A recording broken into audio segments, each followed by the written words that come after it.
Muy buenos días a todos. Muchas gracias por acompañarnos en el día de hoy, en esta reunión del Comité de Energía. Tenemos un tema muy interesante, de bastante actualidad, y es el tema sobre las interconexiones eléctricas como impulsoras de la cooperación energética y la resiliencia regional, para el cual hemos invitado a tres expertos, perdón, de nuestra industria que nos van a comentar sobre eh, diferentes puntos de vista asociados a el tema de las interconexiones eléctricas y la efectividad del mercado eléctrico regional. Para esto hemos invitado a Arturo Alarcón, especialista senior de la División de Energía del BID, también a José Hernández, gerente de operación del sistema del ente operador regional, y a Jorge Jaramillo Rastrepo, gerente general de la Interconexión Eléctrica de Colombia-Panamá. Quisiera recordarles, como de costumbre, que vamos a dejar un espacio hacia el final de cada una de las presentaciones para preguntas y respuestas. Y nos pueden hacer llegar sus dudas o preguntas a través del chat de Teams, ¿no? Quisiera ahora darle la bienvenida a Arturo, que será nuestro primer expositor. Arturo Alarcón es especialista senior de la División de Energía del BID. Actualmente está basado en Panamá. Se incorporó al BID en el 2010 y ha trabajado en diversos países de la región, liderando proyectos de generación, transmisión, distribución y electrificación rural. Así también está apoyando todo el diálogo relativo a la integración regional y modernización de los marcos regulatorios en nuestros países. Actúa como punto focal en temas de hidroeléctricos en la División de Energía, y él es ingeniero electromecánico, tiene un PhD en Ingeniería Eléctrica y una maestría en Sistemas de Potencias y Negocios.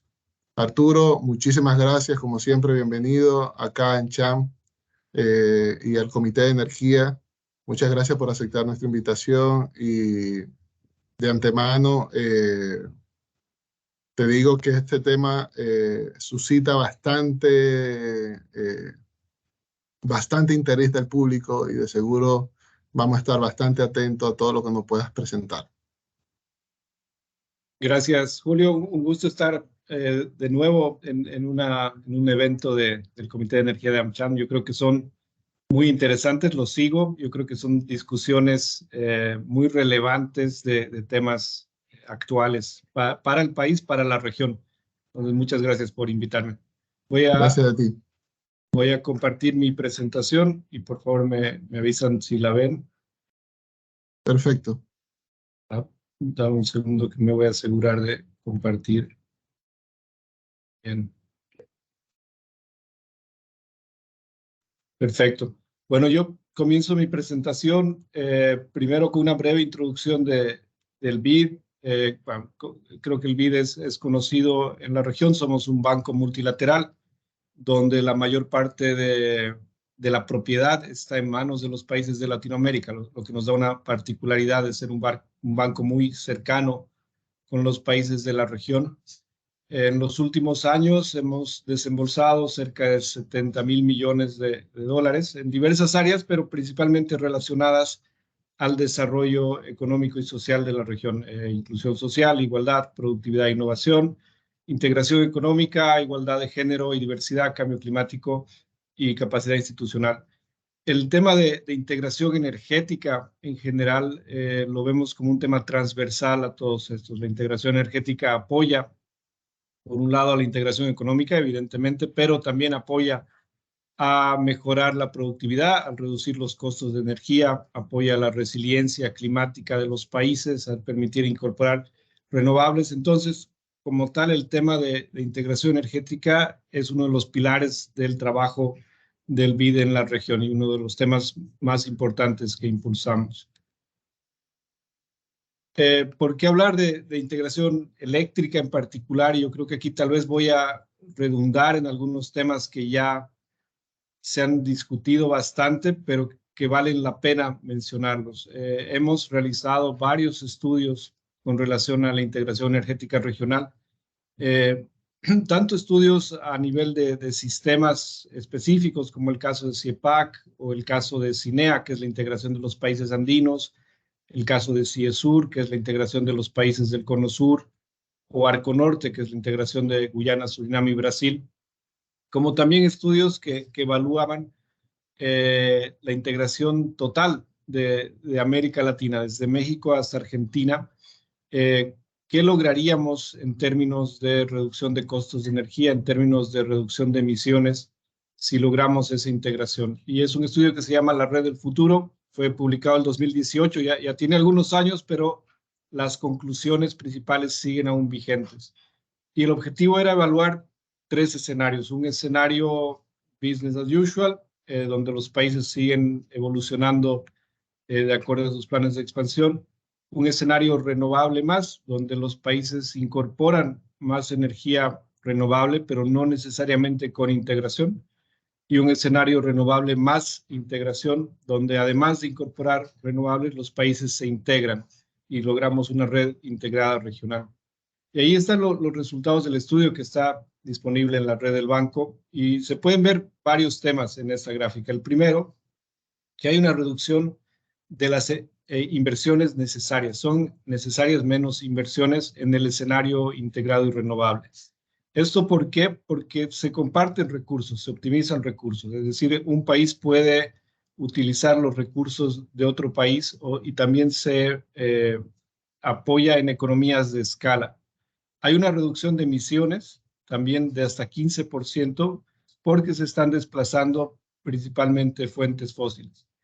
Evidentemente, este nivel de integración requiere de un compromiso político de alto nivel, ya que implica que los países estarían compartiendo recursos, implica una optimización de recursos a nivel regional. Ya no es una optimización o una planificación de generación a nivel nacional, sino que ya se planificaría a nivel regional. El mismo estudio muestra también una reducción de los costos marginales o la reducción de los precios de energía, o que se traduce en una reducción de precios de energía de entre 15 a 17 dólares por megavatio hora en el costo total promedio del sistema en la región. Esto es principalmente debido al ingreso de energías renovables que están desplazando generación fósil.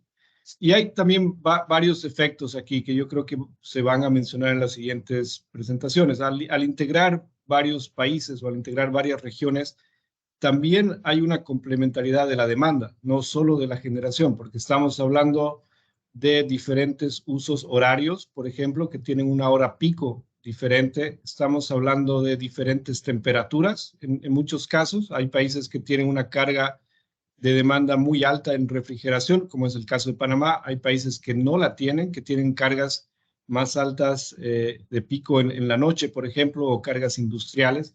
Entonces, esa complementariedad de la demanda también permite utilizar el uso de la red.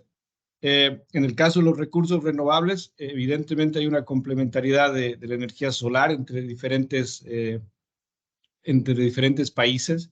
También hay diferentes regímenes eólicos y también hay complementariedad hidrológica. Entonces, mientras integremos áreas más grandes, esa complementariedad de los recursos renovables es mayor. En el caso de Centroamérica hay un estudio en particular de IRENA que muestra también que se podría integrar cerca de 10 gigawatts más de energía renovable en un escenario integrado. Este no es un estudio nuestro, es un estudio de IRENA y que muestra el efecto, el impacto de incrementar la capacidad de CIEPAC, de la red centroamericana, de 300 megawatts a 2 gigawatts. Y ahí lo que se puede ver en el gráfico entre la red de 300 megawatts al 2050 y la red de 250 o de 2 gigawatts al 2050, es básicamente que se incrementa la energía eólica y la energía solar que puede integrarse en el sistema centroamericano. Otro tema por el cual el BID apoya la integración regional es incrementar la participación de renovables. Esto como una meta. El banco lanzó hace 3 años la iniciativa RELAC, Renovables en Latinoamérica, donde los países se han ido adhiriendo voluntariamente con una meta de lograr el 70% de energía renovable en la matriz eléctrica al 2030. En este momento estamos en cerca del 68%, el número ahí 58 hasta el 2019, estamos cerca del 60% y aumentando. Pero evidentemente se lograría más rápidamente con una integración regional, compartiendo recursos renovables en la región. Particularmente en el gráfico de abajo, lo que se ve son las fuentes no convencionales de energía renovable, eólica y solar, aunque ya son convencionales, diría yo, pero estas normalmente llamadas no convencionales, que solo representan 13,4%. O sea, nuestra matriz todavía es altamente dependiente a la hidroelectricidad y eso requiere pensar también en resiliencia y en seguridad energética. Ahora, por ejemplo, viendo el impacto del Niño, que viene este año bastante fuerte, la integración es un elemento de resiliencia que permite a los países afrontar de manera coordinada y compartiendo recursos una sequía prolongada. Estos son los sistemas de integración que les mencionaba. No voy a profundizar en cada uno de ellos, pero son 4 sistemas, 4 procesos de integración que el banco está apoyando. CIEPAC, que comenzamos a apoyarlo hace ya bastante tiempo, ustedes lo conocen muy bien. CINEA, que el banco comenzó el 2011 y que ya está avanzando hacia la creación de un mercado regional, comenzando con integraciones binacionales o interconexiones binacionales entre los países, pero ya existen normativas para la creación de un mercado regional. CIESUR, que es algo particular porque en sí este sistema, que es entre Brasil, Argentina, Uruguay, Paraguay y Chile, ya nace interconectado. Estos países ya tienen interconexiones bastante fuertes a través de las hidroeléctricas binacionales y lo que no tienen son más bien las reglas. O sea, tienen las redes, no tienen las reglas. Y Arco Norte, que yo diría es uno de los más desafiantes, es la integración de Brasil con los 3 países del norte, particularmente aprovechando complementariedad hidrológica entre esos países. Aquí tengo un video bastante corto de un par de minutos y luego continúo. Gracias.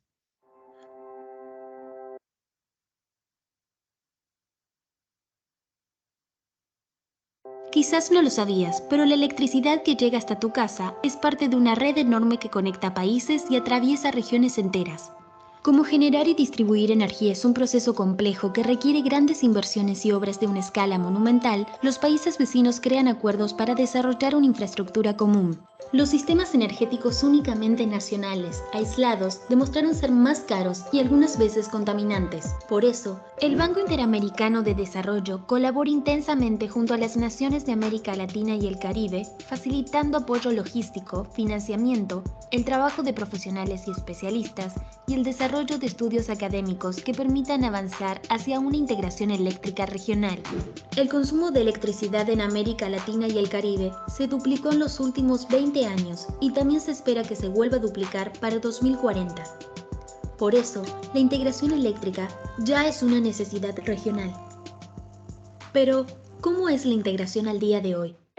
Hay 4 grandes iniciativas regionales de interconexión eléctrica en desarrollo, además de otras binacionales que avanzan hacia la integración eléctrica de América Latina y el Caribe. El CIEPAC fue impulsado desde sus inicios con apoyo del Banco Interamericano de Desarrollo con un sistema de transmisión de 1.800 kilómetros, cuyo último tramo fue completado en 2014. Nutre de electricidad a 37 millones de habitantes de los 6 países miembros. Y otro dato importante, con el CIEPAC se conforma una matriz energética interconectada en el que un 60% de la energía es renovable. Viajando hacia el sur, en la región andina la iniciativa de CINEA se formó en el año 2011 con el apoyo del BID y busca unir con su red en un mismo mercado el norte de Colombia con el sur de Chile en un viaje de más de 10.000 kilómetros.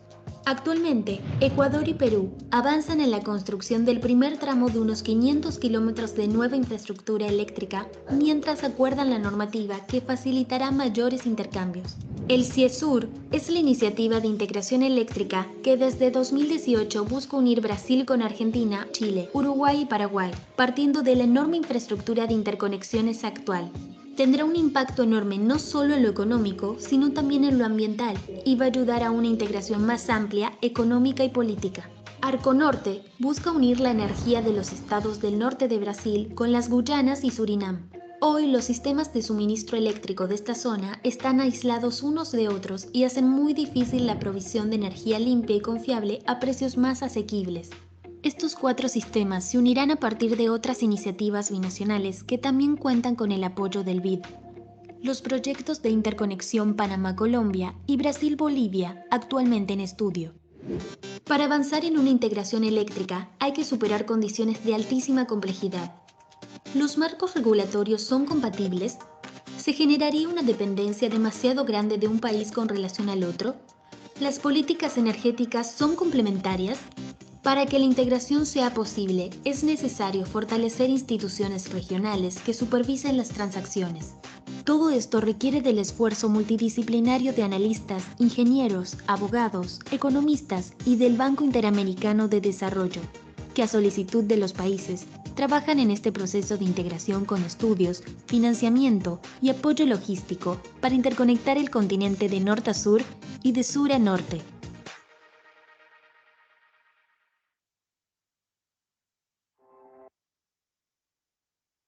Continuando mi presentación, yo creo que un tema importante a mencionar es que el tema de integración ahora ha ganado relevancia a nivel global. No es un tema de Latinoamérica, no es un tema de los países desarrollados o en desarrollo, en realidad, que todavía están expandiendo su red. No, es un tema que está muy relacionado a la transición energética. Se menciona que sin transmisión no hay transición, por ejemplo, y podemos expandir ese concepto a que sin integración no hay transición. Particularmente aprovechando recursos renovables que están concentrados en algunos países, me refiero a zonas muy asoleadas, por ejemplo, que permitan exportar energía en niveles de los gigawatts a centros de demanda. Este es un ejemplo de una interconexión entre Australia y Asia, y hay otros ejemplos de estudios o de proyectos que ya están siendo implementados de interconexiones entre continentes, entre África e Inglaterra. Hay otro proyecto también entre Tunisia e Italia que se ha anunciado hace poco. En todo caso, son proyectos desafiantes, son redes de miles de kilómetros de varios gigawatts, pero que muestran que el tema está ahora vigente, que existe la tecnología, que estas interconexiones submarinas en muchos casos son posibles, son factibles técnicamente, y que es algo que tenemos que seguir viendo en la región y continuar avanzando. Este último proyecto es ya una red eléctrica interconectada a nivel global y es una de varias. Hay otros estudios, hay una iniciativa china también de una interconexión global que apunta a optimizar el uso de recursos particularmente solares a nivel global con una red de 24.000 gigawatts de interconexión. Obviamente, esta es una visión de largo plazo, pero tenemos que avanzar paso a paso para irla logrando. Finalmente, ¿cuál es el apoyo del BID? ¿Cuál es nuestro rol en estos procesos? El primero que salta a la mente y que tal vez es el más evidente es el de financiamiento. Y aquí pongo solamente algunos ejemplos de proyectos de integración regional que hemos financiado. Están las grandes hidroeléctricas en Sudamérica, Salto Grande y Acebetá, que son proyectos de integración, son proyectos hidroeléctricos binacionales que también tienen subestaciones binacionales entre los países y en algún caso estaciones convertidoras. Hemos financiado la interconexión Guatemala-México, hemos financiado toda la red de CIEPAC en Centroamérica. En este momento estamos financiando la red eléctrica entre Ecuador y Perú.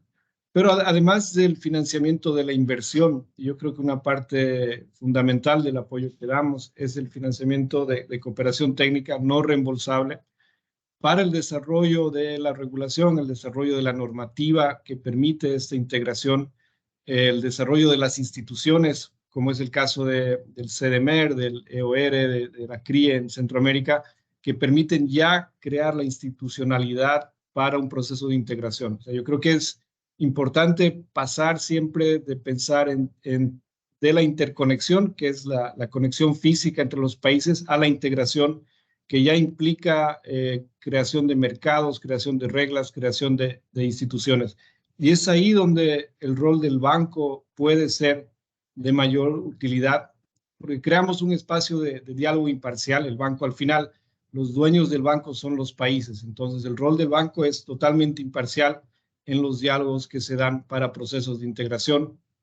Apoyamos a crear la institucionalidad y de alguna forma tenemos una memoria histórica de estos procesos que apoyan el intercambio de conocimiento entre los países y entre las regiones. Estamos ahora justamente, por ejemplo, facilitando un intercambio entre los países de CIEPAC y los países de CINEA, en este caso CIEPAC contando a los países de la región andina cuál ha sido el proceso que han seguido para lograr el mercado eléctrico regional que ahora existe.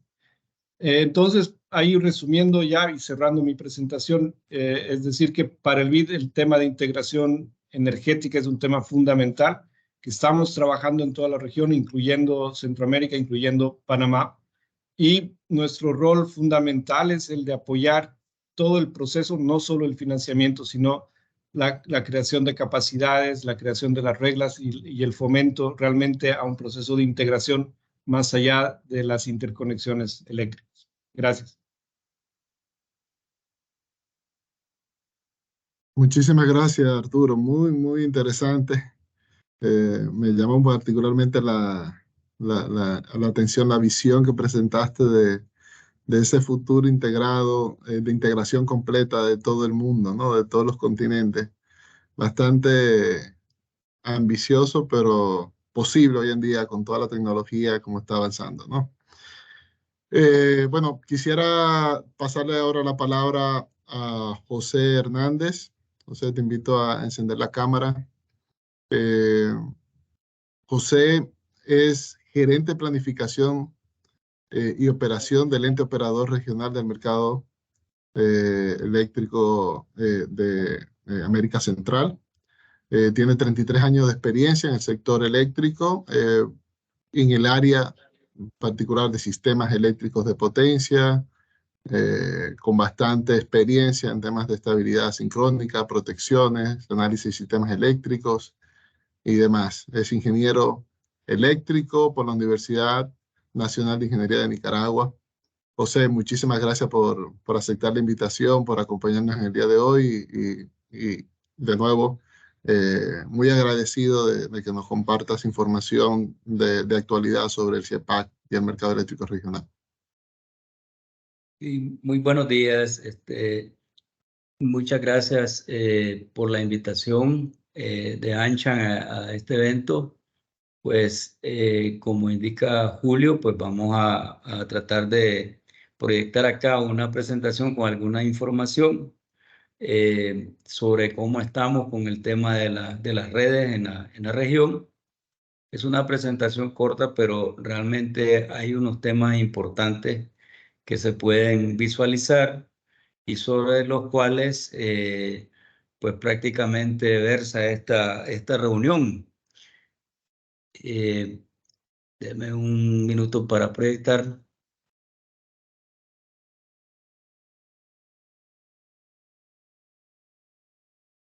Creo que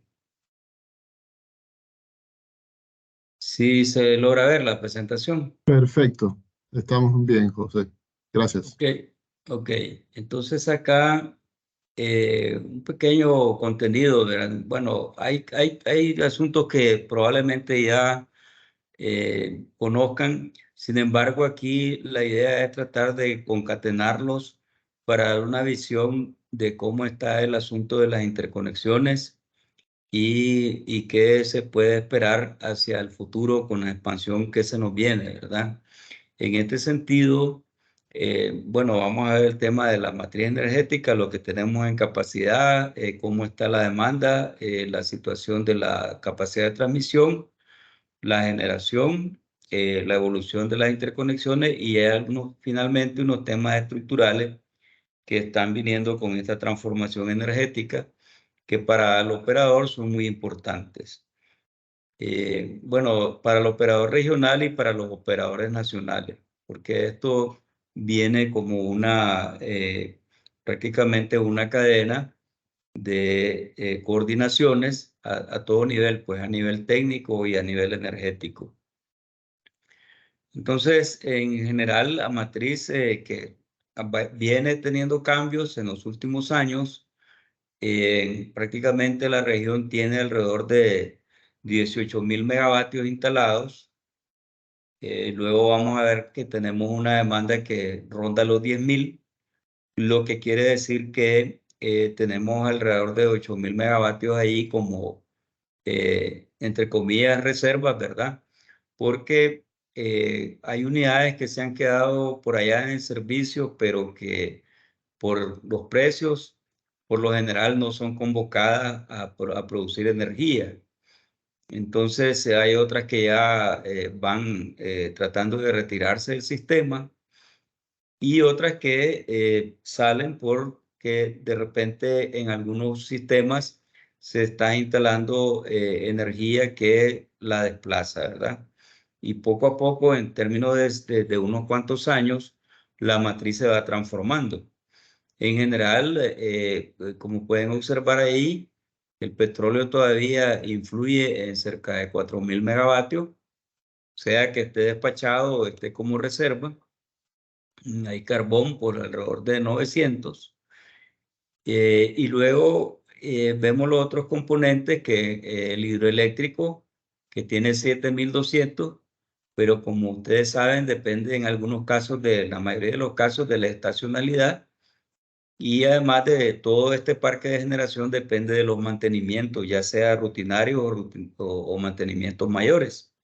Entonces, uno pudiera pensar que al comienzo, un sistema que tiene un consumo como de 10.000 megavatios aproximadamente, si tiene 18.000 no debería de pasar problema. Sin embargo, esto depende mucho de la variabilidad de muchos aspectos que tiene la matriz energética. Y como se puede ver al centro, destacamos la parte del desarrollo de la fotovoltaica y eólica, que ya estamos hablando de cerca de 2.500 megavatios, que esto ha sido prácticamente en la última década hasta la fecha, ¿verdad? Luego, bueno, aquí ya no me detengo mucho, explicaba allá atrás, pero esto está por país, cómo es la generación, tanto eólica como solar, y ya está cubriendo cerca del 28% de la demanda, particularmente en el día, pues que es que se tienen los dos recursos disponibles con una variabilidad conocida. Sin embargo, hay horas en que realmente este tipo de generación logra cubrir hasta cerca de 2.000 megavatios. Entonces ya está entrando en la matriz de una manera, digamos, en varias horas integrándose. Consecuentemente, también desde el punto de vista operativo, hay una dinámica que se da por la variabilidad, que ese es uno de los temas que como operador nosotros estamos trabajando con los operadores nacionales, con los operadores de sistemas en integración de este recurso para cuidar principalmente el tema de la reserva, pero estaríamos hablando acá de la reserva rápida que puede responder prácticamente desde un segundo hasta media hora. Entonces, ese dato es bien importante porque también por otra parte está otro desarrollo en este tema de este tipo de energías variables que es complementario, que es el tema de las baterías, ¿verdad? De los sistemas de almacenamiento. Entonces, eso que también ahí la región en ese sentido, sí, no tenemos no vemos por el momento en la matriz energética un cambio significativo al respecto. Sin embargo, será por los costos, pero en todo caso, desde el punto de vista operativo y desde el punto de vista de cómo está proyectándose este tema de la eólica y fotovoltaica, es muy importante que los países vean que esta tecnología de almacenamiento es una tecnología complementaria y necesaria para que la transición en este sentido sea adecuada y que realmente se mantenga la calidad de servicio. Acá el comportamiento de la demanda, como le decía, actualmente andamos por 9.000, esta es la demanda, aquí estamos hablando de la demanda agregada, de la demanda regional, lo que se registró para el 9 de mayo de 2023, el día de demanda máxima. Aquí tenemos alrededor de 9.300 megavatios y la curva de demanda sigue este patrón típico, donde prácticamente en la noche, al final de la noche, en la madrugada, pasamos como unas 6-7 horas con una demanda de alrededor de 7.000, entre 7.000 y 7.500 megavatios. Y luego empieza una serie de actividades en los diferentes países. Y acá, pues, ya alrededor de las 11 de la mañana ya ha crecido a alrededor de 2.000 megavatios más. Eso es una pendiente que hay que cubrir con entrada rápida de unidades y también tanto la variabilidad de unidades como los eventos, los intercambios que se dan entre países. Hay que dar un seguimiento regional a esto y un seguimiento a nivel nacional. Y así, pues, alrededor del día se da el seguimiento hasta llegar a los 9.000 megavatios. Entonces, en realidad, luego hay otra curva ahí de descenso alrededor de las 5 de la tarde y finalmente ya el cierre alrededor de las 20 horas, que siempre estamos prácticamente entre 8.000 y 9.000 megavatios, hablando desde prácticamente desde las 11 de la mañana hasta las 20 horas, anda digamos, una fluctuación de alrededor de 1.000 megavatios, 1.500 megavatios, que son cubiertos con diferentes despachos de energía, de acuerdo a un despacho económico que hoy, como mencionaba Arturo, hoy está optimizado a nivel nacional, pero con los diferentes recursos pudiera llegarse a hacer una optimización a nivel regional, para lo cual pues también se requeriría cierto nivel de transmisión estable para poder optimizar recursos en diferentes países. Hoy en día el mercado funciona con una optimización de 2 pasos. Prácticamente se optimiza un despacho nacional, valga la redundancia, a nivel nacional, y luego pasa a una optimización regional en la cual se cazan ofertas de excedentes, tanto principalmente, bueno, excedentes de energía. Luego, viendo el estado de la situación actual de la transmisión regional, esta es una gráfica simplificada. El EOR hace estudios periódicos, hacemos estudios mensuales y actualizaciones semanales de las transferencias que pueden haber entre los diferentes países de la región. En esta gráfica ustedes pueden ver lo que es el intercambio disponible que hay. Esta gráfica es del mes de julio, es lo que está actual. ¿Qué puede haber de intercambio entre norte-sur? Esta es la disponibilidad que las interconexiones tienen como tal. Considerando contingencias, aquí se considera contingencia N-1. Es decir, que en la operación que estamos, de repente puede haber una falla en una línea, solo en una línea, y el sistema sigue operando sin ningún problema. Aquí tenemos valores que en el Triángulo Norte, que nosotros le llamamos al Triángulo Norte lo que es Guatemala, El Salvador, Honduras, prácticamente se pueden hacer intercambios de 300 megavatios siempre que haya disponibilidad de ofertas. Las interconexiones tienen un nivel ahí de una capacidad que puede dar los 300. Si un país no limita, pues se puede llegar a valores, hemos tenido valores hasta de 280 en ciertas épocas. Y luego porque cuando le decimos triángulo es porque también hay un anillo eléctrico ahí, hay una malla eléctrica entre los 3 países, dado que Guatemala está interconectado a través de 2 líneas con El Salvador está a través de 2 líneas con Honduras, y Guatemala con Honduras a través de una línea. Y ahí se hace un anillo, ¿verdad? Eléctrico. Entonces, por eso le llamamos también Triángulo Norte. Y luego hacia el resto del sistema eléctrico regional quedamos prácticamente radial, porque de Honduras, y eso viene por la geografía y la topología de la red eléctrica, desde Honduras hacia Nicaragua tenemos 2 líneas de transmisión, que puede haber un flujo circulante ahí, pero básicamente es una línea radial como un todo. Nicaragua, Costa Rica, hay 2 líneas también, y entre Costa Rica y Panamá 3 líneas. Entonces, normalmente calculamos cuánto puede el trasiego cuando los países del sur están comprando del norte.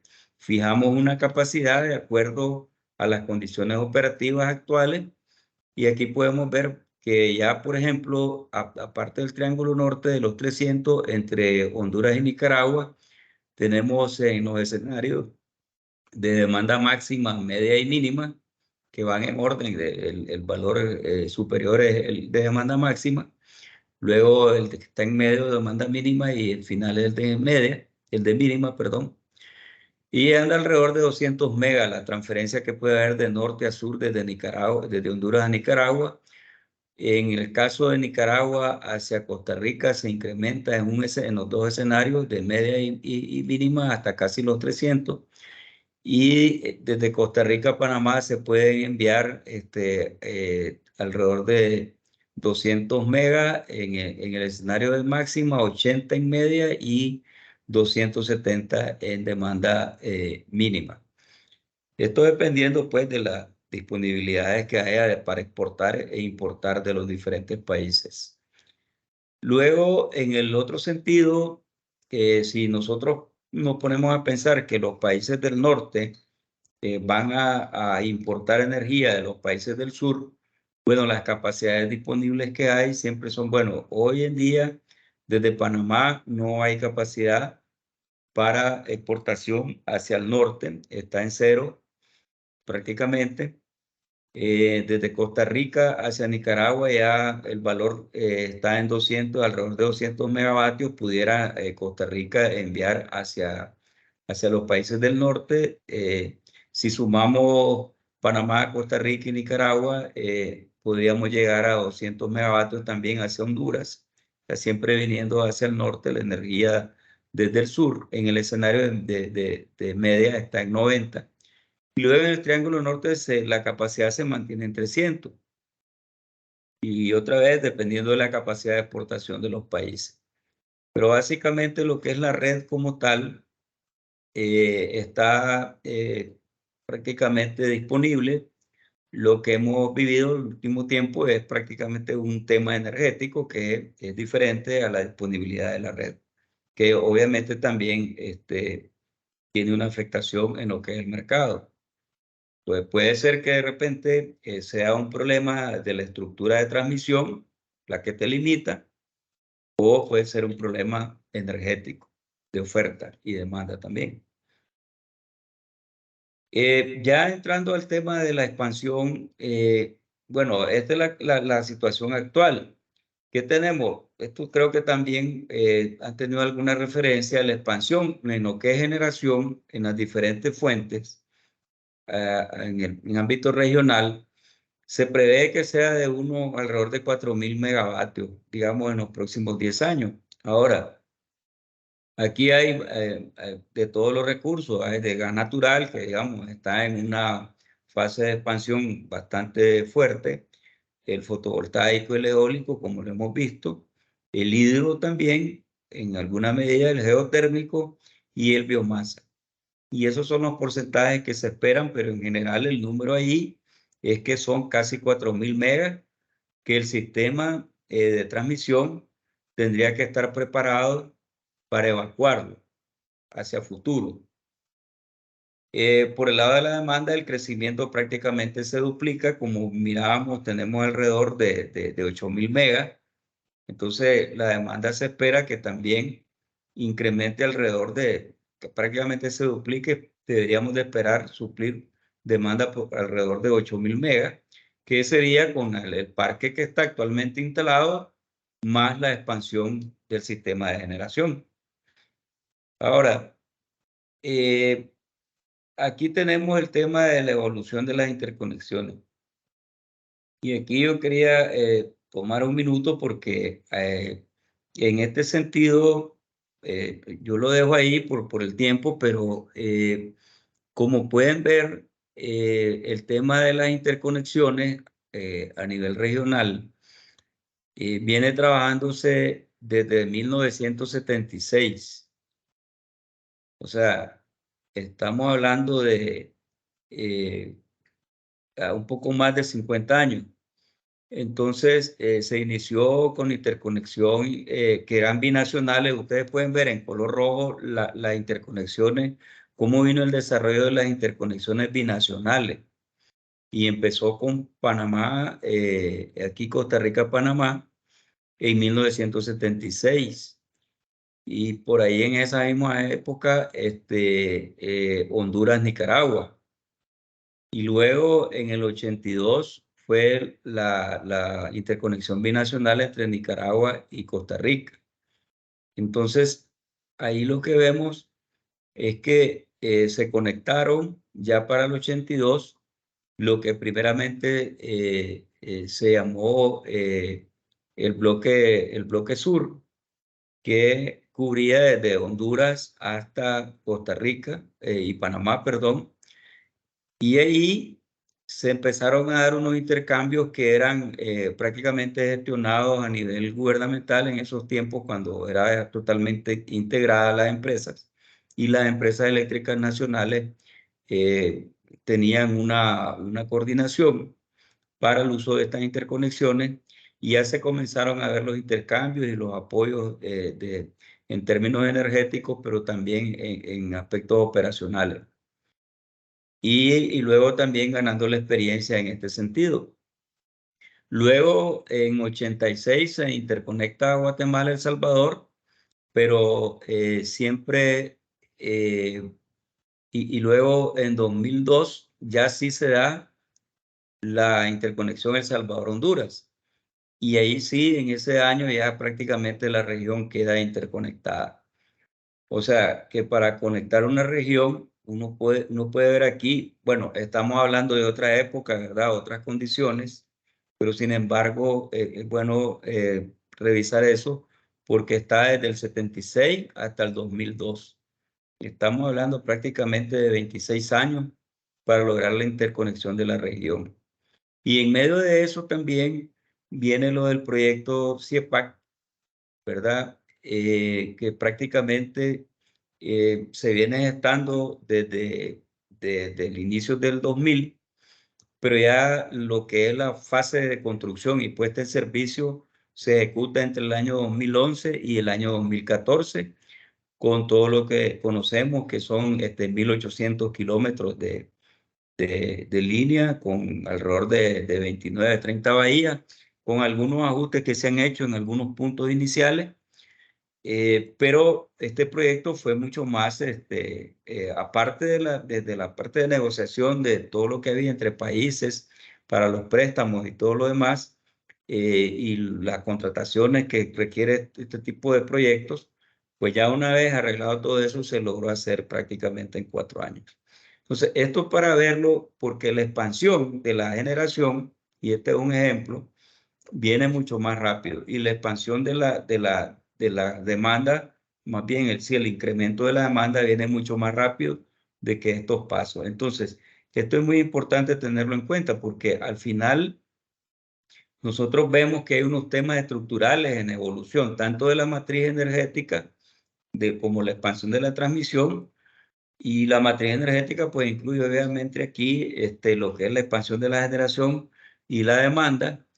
Y bueno, tenemos que considerar, por lo menos para Centroamérica, para la región centroamericana, pues Panamá, el sistema es longitudinal, es una parte radial y es difícil, pues, bueno, la parte geográfica habría que ver cómo se estudia para poder hacerlo más mallado y que no sea radial, porque eso trae ciertos problemas operativos. Adicionalmente, estamos conectados radialmente con el sistema eléctrico de México, que es un sistema 7 veces más grande en potencia e inercia. Y prácticamente nos movemos con ellos, ¿verdad? En términos de lo que es cuando hay disturbios, cuando hay pérdidas de generación o desbalances carga-generación en el sistema regional, lo que vemos es que gobierna prácticamente la dinámica del sistema eléctrico mexicano hasta que por ciertas condiciones operativas que ya pueden ser peligrosas o para evitar precisamente que sean peligrosas, mejor nos desconectamos antes que nos siga, digamos, llevando el tamaño de ese sistema en términos inerciales. Luego tenemos que aquí actualmente, como está el sistema con fallas de generación en el sistema eléctrico regional de alrededor de 150 megavatios o más, hay unos esquemas de baja frecuencia. ¿Qué es lo que sucede ahí? Con eso, el flujo de potencia desde México se incrementa inmediatamente y hay que abrir la interconexión y nos quedamos temporalmente con un déficit que la única manera que tenemos para gestionarlo es desconectar carga para recuperar el balance de carga-generación.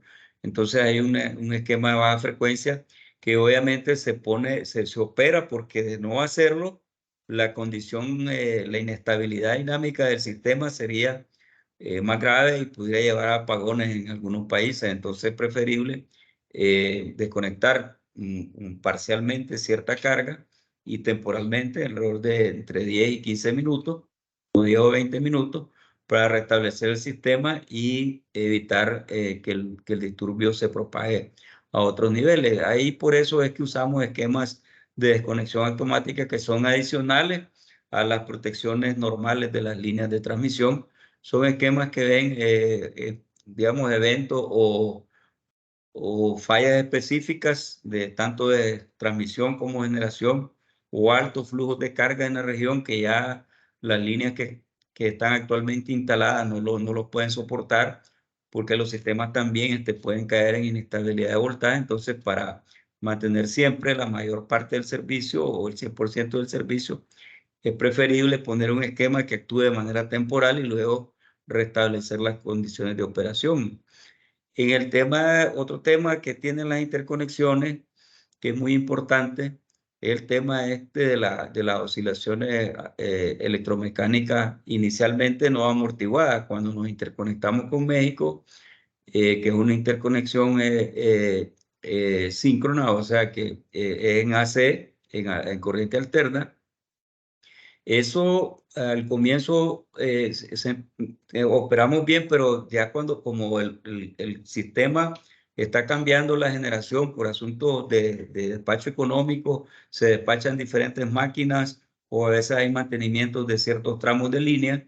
En ciertas condiciones operativas se presentan oscilaciones electromecánicas, que es la oscilación es que pasa energía que no está programada y de manera descontrolada de un país a otro. Y ya ni siquiera solo de un país a otro, sino entre todos los países que están interconectados, comienza a darse flujo de un lado y luego en menos de 2 segundos viene de regreso y eso comienza una dinámica de inestabilidad completa. Y cuando eso se da, uno puede permitir que si la oscilación se amortigua, puede continuar la operación integrada. De lo contrario, se separa en el punto entre las dos áreas que están provocando oscilación.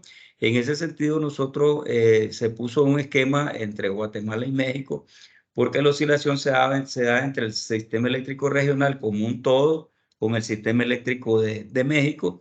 Por lo tanto, ahí se puso el esquema y cuando eso se salía a valores que ya tendían a ser peligrosos, preferible desconectar, y eso estuvo un tiempo. Se hizo un trabajo para ajustar los sistemas de control en las unidades de generación en diferentes países y hoy en día que teníamos al año alrededor entre 20 y 30 eventos al año de oscilación que de repente nos desconectaban y creaban problemas en el SER.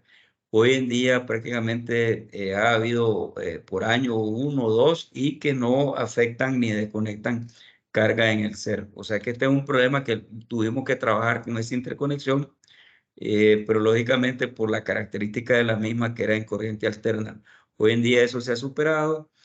Luego, bueno, las inversiones en transmisión, nosotros creemos que eso es necesario reforzarlo desde un punto de vista del operador del sistema, está en manos de los agentes, de los países, de las empresas transmisoras de los países, de los gobiernos, no está en manos del EOR.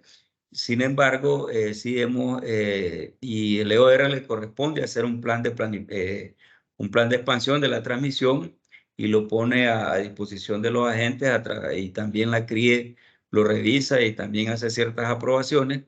Sin embargo, los que ejecutan esto son prácticamente los agentes desarrolladores, pero como operador del sistema sabemos que la inversión es necesario reforzarla y a tiempo para darle seguimiento a este cambio de la matriz que estamos observando. Cambio de la matriz de generación y también de la de consumo de energía. Y en el caso de, bueno, tenemos el tema de la generación solar o hidroeléctrica, pues, pero principalmente en el caso de la solar tenemos casos de huecos de tensión que ya la tecnología misma de estas plantas se ha solicitado mediante un código de red regional ciertas características técnicas para que soporten estos huecos de tensión que se dan cuando hay fallas en las líneas de transmisión, de manera que estas plantas no se estén disparando y provoquen más desbalances carga-generación que al final pues terminan poniendo en inestabilidad del sistema, ¿verdad? Bueno, en el caso de la hidroeléctrica, pues la variabilidad más que todo es estacional en su producción. Entonces, eso básicamente es lo que quería compartirles y bueno, muchas gracias por su atención. Muchísimas gracias a ti, José. Muy interesante todo lo que nos presentaste, particularmente el hecho de que efectivamente hay una realidad técnica detrás de toda esta dinámica de integración regional que dicta de alguna forma la dinámica de los mercados que estamos experimentando, ¿no? Muchísimas gracias, José. Ahora invito a Jorge Jaramillo, quien será nuestro último expositor. Jorge, muchas gracias por estar con nosotros. Jorge es ingeniero electricista de la Universidad Pontificia Bolivariana de Colombia, con maestría en ingeniería industrial y énfasis en investigación de operaciones. Tiene más de 20 años de experiencia en el sector de transmisión de energía y es actualmente el gerente general de la Interconexión Eléctrica Colombia-Panamá. Jorge, muchísimas gracias por aceptar la invitación nuevamente y bueno, el escenario es tuyo. Muy buenos días para todos. Lo primero, por supuesto, es agradecer a AmCham por la invitación y especialmente al Comité de Energía. Tengo que decir que, dado los últimos avances o los avances en la intención de viabilizar la interconexión entre Panamá y Colombia, hemos estado en mora de comunicar más, de contar por dónde vamos y entonces que nos den estos espacios es muy bueno y nos permite lograr ese objetivo de mantener muy bien informado a los países y a la región en cuanto al proyecto, su avance y para dónde vamos, dónde estamos en este momento. Y en ese sentido, entonces, mi presentación va a comenzar por aspectos generales, que se entienda cuáles son las definiciones del proyecto y iremos avanzando hasta llegar a los detalles y saber dónde estamos en este momento. En ese sentido, entonces, tengo que decir que los gobiernos de Panamá y Colombia se unieron desde hace muchos años para intentar viabilizar el proyecto y eso lo hicieron a través de sus empresas de transmisión, en el caso panameño ETESA, en el caso colombiano ITA. Y para eso entonces estas dos compañías crearon una tercera compañía que se llama Interconexión Eléctrica Colombia-Panamá, la llamamos ICP, y esta empresa que es para la cual yo trabajo tiene una composición accionaria 50-50, es un control compartido. Su propósito es el de viabilizar el proyecto, es de lo que vamos a hablar hoy. Y adicionalmente, todo el proyecto está enmarcado en el Tratado o Proyecto de Integración y Desarrollo de Mesoamérica. Esto es lo que le da el sustento jurídico a todas las decisiones que toman los dos países en función del proyecto. No puedo dejar pasar esta diapositiva sin mencionar algo que ya Arturo había dicho en su presentación, y es que el Banco Interamericano de Desarrollo ha sido un padrino, un acompañante, una institución que ha empujado desde sus inicios la viabilización del proyecto. Y por supuesto, también está CAF, el Banco de Desarrollo de América Latina, haciendo énfasis que quien más años nos ha acompañado ha sido el BID y como lo vieron por allá, pues nos ha hecho aportes para la realización de los estudios y demás del orden de 4.4 millones de dólares. El proyecto, este esfuerzo por viabilizar la interconexión, pues ha pasado por altibajos. Tuvimos un periodo entre el 2009 y el 2012 en donde avanzamos muchísimo, inclusive los dos reguladores, CREG y ACEP, lograron sacar una regulación armonizada, está vigente hoy, pero en el año 2012 pues, se da un momento difícil para el proyecto y a partir de ahí entramos, diría yo, en un periodo difícil, en un periodo en donde entonces hubo que hacer redefiniciones y hubo que trabajar en la superación de unos obstáculos importantes.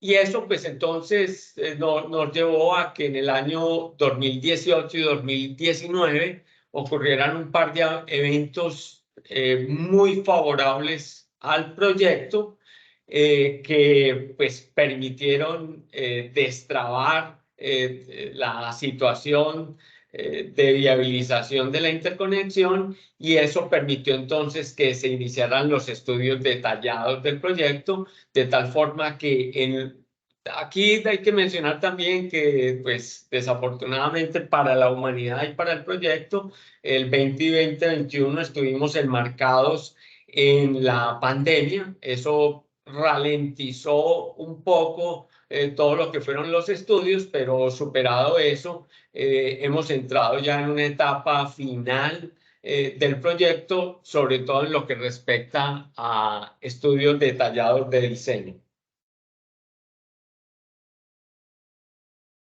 Una breve descripción del proyecto. El proyecto va desde la subestación Panamá 2, o la interconexión va desde la subestación Panamá 2. Tiene un primer tramo de aproximadamente 220 kilómetros, es un tramo terrestre que concluye en una comunidad en la comarca Cunayala que se llama Mulatupo. Ahí la línea se sumerge y se conecta con un cable submarino de 130 kilómetros de longitud, el cual emerge en la población de Necoclí, en Colombia, y a partir de ahí sigue una línea aérea de 150 kilómetros, concluyendo en la subestación Cerro Matoso. Resalto de aquí que como lo pueden ver, la llegada de la interconexión a Panamá es una llegada a través del mar, es submarina y alejada de la frontera terrestre entre los dos países. Eso es muy importante mencionarlo porque todavía hay gente que arrastra por allá una información de que la interconexión va a abrir el tapón del Darién. Nada más alejado de la realidad. Ya en cuanto a detalles técnicos, este es un proyecto que fue pensado o está pensado en corriente directa. HVDC es un proyecto de aproximadamente 500 kilómetros de longitud, una capacidad de 400 megavatios y un nivel de tensión de 300 kilovoltios. Consiste, por ser tecnología de HVDC, consiste en dos estaciones convertidoras o las estaciones convertidoras, dos líneas aéreas, estaciones convertidoras, línea aérea y un cable submarino. Esos son los tres componentes más importantes de la interconexión. Y aquí entonces tengo que resaltar que se escogió corriente directa en primera instancia, o una de las razones fundamentales es porque en corriente alterna no se puede tener un cable submarino con una distancia superior a 80 kilómetros. O sea, para corriente alterna, cable submarino, el límite está alrededor de los 80 kilómetros y nosotros aquí tenemos 130 kilómetros. Eso entonces ya nos obliga a HVDC. Pero también tengo que decir que si esa restricción no existiera, igual lo conveniente para integrar dos redes o dos sistemas de energía eléctrica es hacerlo a través de HVDC. Eso tiene muchísimas ventajas y me aprovecho de la presentación de José Dolores, en donde habló de las dificultades con la interconexión entre Guatemala y México y las oscilaciones que se presentan de manera, o que al comienzo se presentaban de manera permanente, que hacían que había que abrir la línea. Y esa dificultad está muy contrarrestada en la actualidad, pero si introdujéramos otra línea de corriente alterna entre Colombia y Panamá, pues seguramente eso desembocaría en tener que volver a ajustar todos los sistemas de protección de todo Centroamérica, y eso tardaría muchísimo, y mientras tanto entonces la línea estaría oscilando, entrando y saliendo. Para eso entonces HVDC es perfecta porque aísla los sistemas de oscilaciones y fallas. De hecho, en el mundo, cuando se van a interconectar dos sistemas de transmisión, la primera tecnología en la que se piensa es HVDC, precisamente pensando en esa razón. Hay muchas interconexiones. Menciono dos o tres en Estados Unidos, en donde inclusive se interconectan en el mismo país, pero subsistemas distintos a través de lo que llaman conexiones HVDC back-to-back. Y es con ese propósito, más otros beneficios que tiene HVDC. Me aprovecho también de algo que mencionó José Dolores, y es cómo la demanda crece muy rápidamente, espontáneamente diría yo, y entonces tengo que decir, y esto lo menciono en particular para Panamá, que la demanda máxima en el 2021 fue del orden de 2020 megavatios, y recientemente, la semana pasada, se presentó la demanda máxima en Panamá. En apenas 2 años se incrementó a 2.222 megavatios. Eso significa que la demanda máxima de potencia en apenas 2 años se incrementó en 200 megavatios, en 2 años. Esto es para resaltar, o más que resaltar, es para contrastar contra los 400 megavatios de la interconexión, porque muchas veces hay personas que dicen, pero 400 megavatios vamos a depender muchísimo de otro país, y la verdad es que solo basta con que pase el tiempo para que esos 400 megavatios pues dejen de ser significativos. Y en la misma línea de José Dolores, 200 megavatios de parte de la demanda crecen muy fácilmente. Vaya, construya, vaya, desarrolle 200 megavatios de generación para que vea todas las dificultades y los años que eso le toma. Vámonos entonces para los avances. En cuanto a los avances, el proyecto tiene que transitar por todo este mapa de actividades que en el lado izquierdo yo diría que estamos en el terreno de los estudios que conducen a la elaboración, a la definición, a saber con certeza cuánto va a costar el proyecto y cuántos van a ser sus costos operativos. Adicionalmente a estos estudios, pues hay que tener una regulación armonizada. Los reguladores están trabajando en eso en este momento, y hay que hacer unos estudios energéticos para saber si la interconexión aporta o no aporta beneficios a los sistemas.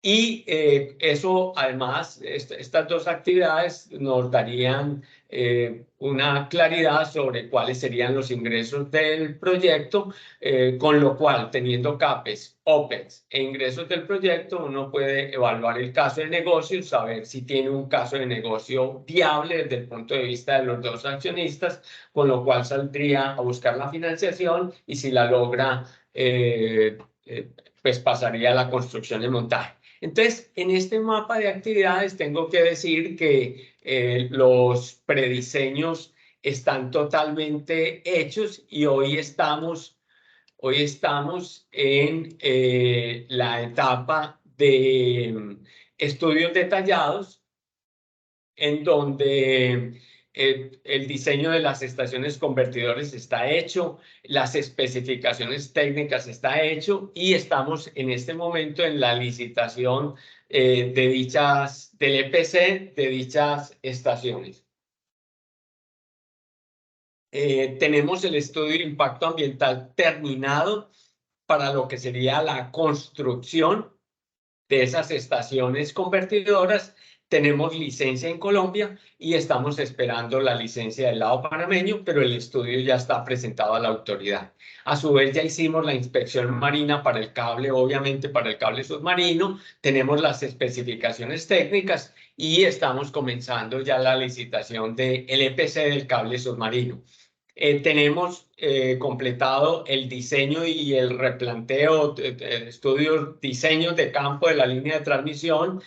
Tenemos las especificaciones técnicas para el lado panameño. Estamos a punto de culminar las especificaciones para el lado colombiano. El estudio de impacto ambiental está muy avanzado. Estamos 95% del lado colombiano, 90% del lado panameño. Los estudios energéticos están terminados, y los reguladores están trabajando en la regulación en este momento. Entonces, déjenme concentrarme en lo que sería el caso de negocio y qué es lo que hace falta, de qué dependemos para que se pueda declarar un caso de negocio exitoso. Entonces, vamos a tener un CAPEX y un OPEX, depende de nosotros. tenemos conocimiento de los estudios energéticos y cuáles podrían ser los ingresos, y estamos dependiendo de la regulación armonizada, un trabajo hecho por los reguladores. La regulación armonizada lo que contempla es que vamos a tener unas rentas de congestión. Aquí pueden ver, es como si fuera esta curva. Esas rentas de congestión son volátiles, son variables, que uno las pudiese convertir en derechos financieros de acceso a la capacidad de la línea, pero es difícil al comienzo que los agentes vengan a comprarle a uno derechos si el proyecto no está construido. Entonces, por eso los gobiernos de Panamá y Colombia han firmado un acuerdo pidiéndole a los reguladores que introduzcan un ingreso regulado adicional al proyecto, buscando que el proyecto, su viabilidad sea más probable, y no sabemos qué tipo de ingreso regulado pueda ser, pero dadas experiencias en otras partes del mundo, eso podría ser como una especie de seguro, en donde si el proyecto tiene unos ingresos que son inferiores a un piso, la demanda podría aportarle algo, con la condición de que si se superan unos ingresos a partir de cierto nivel, el proyecto le devuelve a la demanda. Habrá proyecto si hay beneficios económicos para los dos países, económicos, no financieros. Y estos posibles ingresos regulados provendrían de estos beneficios para los países, y por supuesto será un ingreso que debe ser inferior a esos beneficios, porque si no, entonces pues los aportes al proyecto serían superiores a los beneficios a los países. Entonces, estamos dependiendo de qué definen los reguladores para poder hacer el cálculo del caso de negocio y saber si es viable o no el proyecto y pasar a financiación. Los resultados energéticos muestran que en todas las sensibilidades, tenemos unas sensibilidades por aquí por el lado de sensibilidades con plantas de gas, más plantas de gas, menos plantas de gas, y lo que hemos encontrado es que las transferencias por el proyecto siguen siendo las mismas.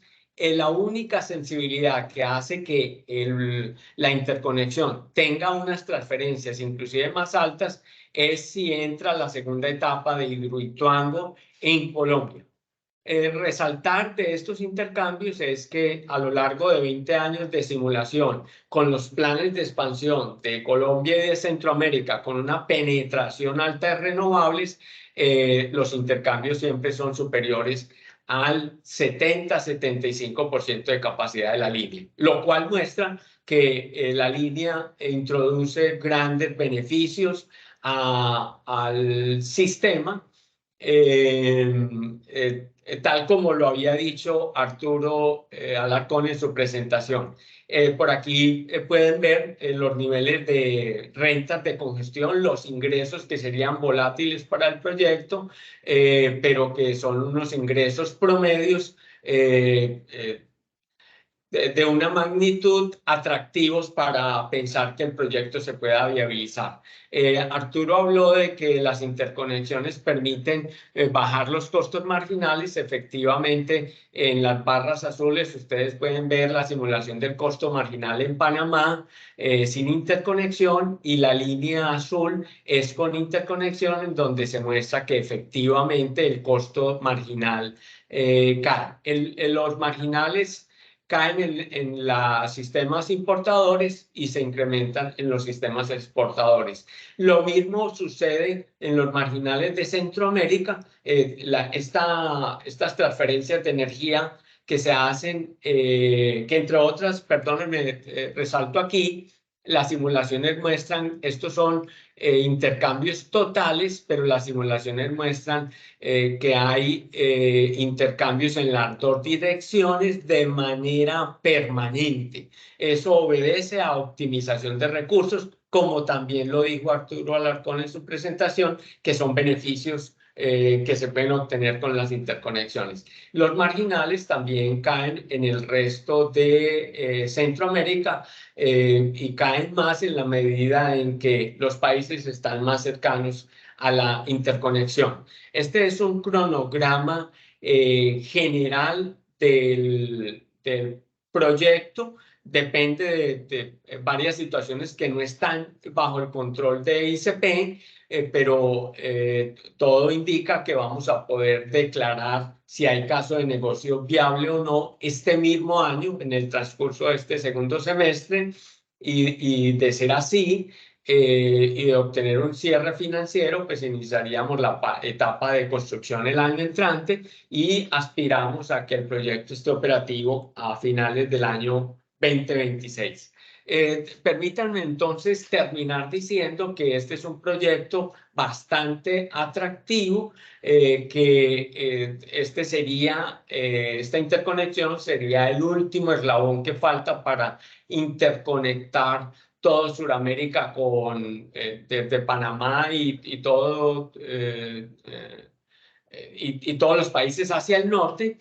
Hay un eslogan que está en la mente muy presente de todo Panamá. Panamá es puente del mundo, corazón del universo, y este eslogan cae perfecto para decir y para mostrar, ilustrar la realidad de los sistemas eléctricos de Latinoamérica y del continente, y es que Panamá está en una posición estratégica que le permitiría, con la interconexión, funcionar como una especie de puente energético entre las regiones andinas y centroamericanas. Con lo cual, la interconexión sin duda haría que Panamá se convirtiera en el hub energético de la región. Es lo que tenía para decirles hoy. Muchísimas gracias, Jorge. Excelente.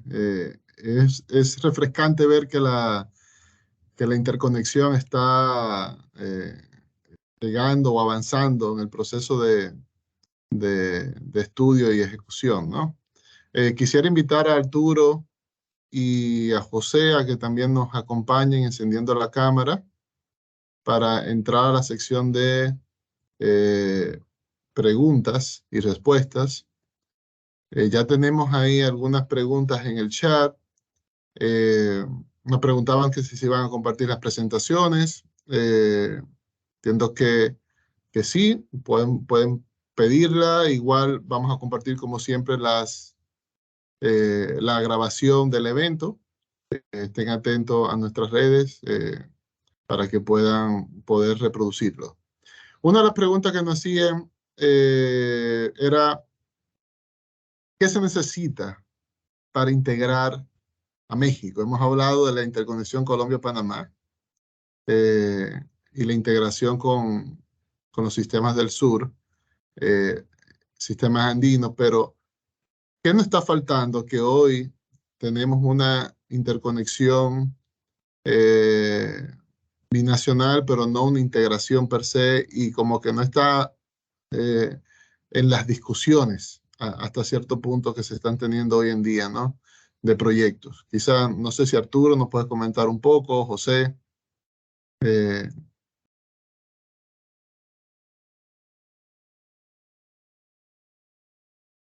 Yo puedo mencionar desde el punto de vista del BID, bueno, es un tema que sí seguimos de cerca. Claramente no es un tema, en este caso, de infraestructura, ¿no? Como bien mencionas, México y Guatemala ya están interconectados, y para interconectar esa línea con la red de CIEPAC faltaría una inversión muy pequeña dentro de Guatemala. Entonces es un tema, diría, más político, es un tema de acuerdos entre países, y eso involucra obviamente México y los 6 países que hacen parte del MER. Tendrían que estar de acuerdo en avanzar con este proceso de integración. Nosotros apoyamos en el pasado estudios para evaluar un posible marco regulatorio que permita esta integración. Estamos ahora justamente trabajando con el EOR, con el equipo de José Dolores, para hacer un estudio de una visión 2050 de CIEPAC, que incluye esa visión de interconexión con México. Yo creo que es un proceso de diálogo entre los países y que creemos va a avanzar porque se benefician todos, ¿no? Hay beneficios de ida y de vuelta. No sé ahí si José Dolores quiere comentar algo más. Gracias, Arturo. Sí, bueno, sí, gracias Arturo. Sí, efectivamente, desde el punto de vista de la operación como tal, toda la energía actualmente que se intercambia a través de la interconexión es con Guatemala. No hay en el mercado ofertas de los otros países. Eso ya pues se conoce, pero básicamente se deriva de que es el acuerdo binacional.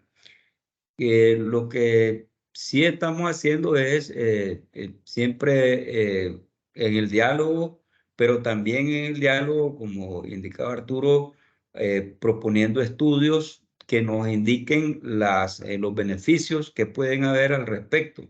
Porque ahí, aparte de estudiar la parte regulatoria y obviamente con el impulso político, en determinado momento lo que observamos es que va a requerir incrementarse la capacidad, inclusive del CIEPAC, porque si se llegara a un punto en que México y Guatemala, digamos, tienen una disponibilidad ahí para impulsar todo esto junto con el resto de países de la región, hay una capacidad que México tiene, obviamente, como decía, es un país, más bien un sistema eléctrico 7 veces más grande, tiene muchos más recursos, están integrando más generación de todo tipo y habría una disponibilidad importante de exportación de parte de México.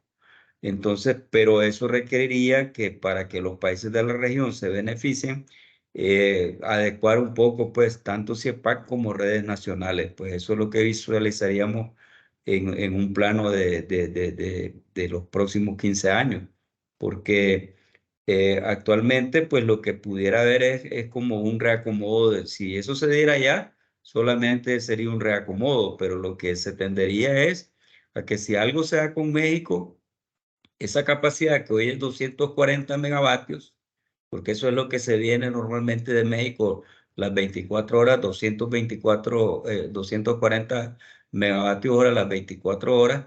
El pensar en expandir eso, uno tendría que pensar, bueno, qué capacidad entonces va a ser para disponibilidad de toda la región. Tendría que pensar en algo parecido, ¿verdad? 240 o 300 más, lo que implicaría inversiones en diferentes países. Y parte del estudio, que todavía no es esa fase, sino que es una fase inicial la que se está haciendo, pero a partir de ahí, dependiendo digamos, de los beneficios que se logren visualizar ahí con los diferentes parámetros del estudio, puede una segunda fase ver el tema ya de infraestructura. Eso puede No, comentar. excelente, José. Muchísimas gracias.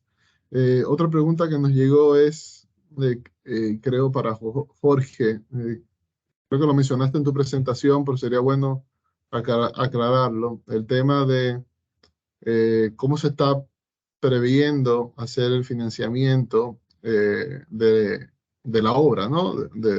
Aquí se habla de ingresos de operación y mantenimiento, que sí se va a cobrar a través de la demanda a los agentes que realicen las transacciones. Por favor, aclare ese aspecto. Sí, desde el punto de vista de los ingresos, lo que la regulación tiene contemplado hoy y la regulación está vigente es que los dos países hacen un despacho coordinado. Ese despacho coordinado genera unas transferencias de energía o de potencia, un flujo de potencia por la interconexión. Y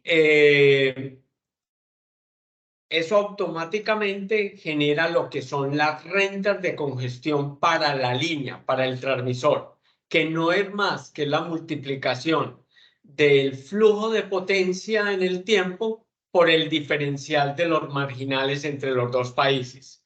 Esas rentas de congestión, el problema que tienen es que hoy pueden ser muy altas En la próxima hora, el flujo puede ser de 400 megavatios con dos costos marginales muy distantes, o sea, una diferencia entre ellos altos, y por ende se genera un ingreso hacia el proyecto alto, pero a la siguiente hora pudiese no haber flujo. Entonces, esas rentas de congestión no le gustan a los bancos para financiar al proyecto porque son volátiles. Los bancos lo que quieren ver son contratos. Entonces, para eso el regulador o los reguladores y la regulación armonizada lo que contempla es que ICP, el dueño de la transmisión, puede salir a vender esa capacidad a una gente que quiere o jugar con esas rentas o quiere hacer contratos de energía, producir energía en un lado, transportarla a través de la interconexión y hacer contratos o venta de energía, contratos de venta de energía al otro lado. Ese es el otro tipo de ingresos al que pudiésemos acceder, que es firmar contratos de capacidad de esa línea, y esos serían ingresos fijos, sostenibles en el tiempo, con compromiso contractual, que es lo que le gusta a la banca. Por supuesto, cuando uno firma contratos de derecho de capacidad, automáticamente la regulación contempla que debe renunciar a las rentas. Las rentas le pertenecen a quien compra la capacidad. Esos son los dos ingresos que tienen contemplado hoy la regulación. Eso, por lo que expliqué en la presentación, no es todavía muy convincente para los bancos que quieren entrar a financiar el proyecto, y ahí es donde los gobiernos le dijeron al regulador: estudie un mecanismo que pueda ser como un seguro para el proyecto, de tal forma que la banca tenga apetito para financiar el proyecto. No sé si eso sea lo suficientemente claro. No, muy claro. Muchísimas gracias, Jorge. Otra pregunta que se hacía con respecto al proyecto, Jorge, era ¿cuál es la ruta crítica hoy en día del proyecto? La ruta crítica, creo que por las respuestas y lo que hemos dicho es casi que evidente. Son dos temas centrales. Uno, que los reguladores definan la regulación armonizada, porque de ahí sabremos con certeza cuáles son los ingresos. Y dos, las licencias ambientales. Y sobre todo las licencias ambientales para la construcción del cable submarino y las líneas de transmisión. Toda vez que las estaciones convertidoras, pues ya del lado colombiano tenemos licencia y del lado panameño ya está en manos de la autoridad. Entonces, pero lo primero es la regulación armonizada. Perfecto. Y bueno, una última pregunta, ya estamos llegando al límite del tiempo que teníamos previsto para este evento. Está asociado al anuncio que se ha hecho, que hizo Guatemala de salida del CIEPAC, ¿no? Y cómo eso, ¿qué temas deberían resolverse para prevenir que este tipo de cosas estén sucediendo o sucedan, o finalmente prevenir que Guatemala finalmente salga del CIEPAC? No sé si tienen algún comentario que nos puedan dejar ahí como aportación. Bien, José. al respecto, sí, al respecto pudiera comentar que las instituciones regionales, a raíz de lo que declaró prácticamente las instituciones de Guatemala, el gobierno, lo que se ha creado es una comisión, ¿verdad?, integrada por las instituciones regionales, en este caso el CDMER, la CRI y el LOR, pues para estudiar todas las variables e inclusive estudiar el fondo, pues, que ha planteado ahí las instituciones de Guatemala para su retiro. Lo que nosotros inicialmente vemos es que habían ciertos aspectos que ellos habían solicitado como que se cambiaran en la regulación regional, pero eso fue en el seno del CDMER, no en el ámbito del LOR, porque eso ya es una cuestión más política realmente, y que tiene que ver con cómo es la estructura o ciertas visiones que ellos tienen sobre el tema de cómo funciona el MER. Entonces, lo que se está haciendo por el momento, ya respondiendo concretamente, es estudiando el tema para ver qué se puede, en qué punto se puede llegar a converger respecto a esta decisión, de manera de que, de alguna manera, pues Guatemala continúe participando en el MER, o en todo caso, la manera en que, aún no siendo del MER, ¿cómo sería esa participación? Son preguntas que están todavía por ahí, pero que se está haciendo prácticamente estudios al respecto. Excelente, José. No sé si hay Ahí, algo. Sí, Arturo, por favor. sí, no, ahí sí, si puedo comentar algo. Yo creo que también es necesario ver que la integración es un proceso, ¿no? Es un proceso constante, no es un punto de llegada. Y el mismo tratado que crea el MER habla de un proceso gradual de integración. Yo creo que el anuncio de Guatemala, digamos, puede ser un hito que ayude a fortalecer ese proceso, ayude a tener una visión interna de qué temas tienen que solucionarse. Hay temas técnicos, o sea, hay temas que son, por ejemplo, que la red de CIEPAC se mantenga en los 300 megas, que los países mantengan su red de transmisión nacional interna, garantizando la capacidad de los 300 megas. Hay temas de los criterios de seguridad que se aplican en el MER, cuáles son las reglas de conexión o desconexión al momento de que existe una falla, que inciden eventualmente también en la interconexión México-Guatemala, ¿no? Al final, eléctricamente es una red, es una sola red eléctricamente, aunque hablemos de dos mercados o dos sistemas. Y hay temas institucionales que esos los tendrán que conversar las instituciones para ver cómo, si es posible incorporar algunos temas o adecuarlos. Del lado del BID, lo que creemos, o sea, firmemente es que la integración beneficia a todos, ¿no? O sea, que Guatemala se beneficia de la integración, los otros 5 países se benefician de la participación de Guatemala en el mercado y hay estudios que demuestran eso. Guatemala es el mayor exportador o era hasta hace poco el mayor exportador del MER y se beneficiaban ambos, ¿no? Los países que importan con precios menores de energía a los precios de su matriz y los exportadores en Guatemala. Entonces creemos que son temas que se pueden resolver, o sea, no hay nada que sea realmente como dicen, un deal breaker ahí que no tenga forma de ser solucionada. Entonces, creemos que como parte del proceso de diálogo que se da en cada una de las instituciones, CDMER, CRIE y EOR, se van a lograr esos acuerdos. Excelente, Arturo. Muchísimas gracias, José, Arturo, Jorge. Yo creo que ha sido un excelente diálogo sobre las interconexiones, la realidad y los retos que tenemos por delante. Quisiera con esto ya despedir y agradecer a todos por su asistencia y los espero ver en la próxima reunión del comité. Sin antes, quisiera agradecer a nuestros patrocinadores por su apoyo. Tenemos a AES Panamá, Chevron, KPMG, Johnson & Johnson, Tigo Business, Panamá Canal Railway, Banco Lafice, Global Bank, 3M y Big Bang. Muchísimas gracias a todos. Esperen si quieren volver a ver la regrabación de este evento, estén atentos a nuestras redes sociales. Muchísimas gracias a todos. Feliz día. Gracias. Gracias. Vale.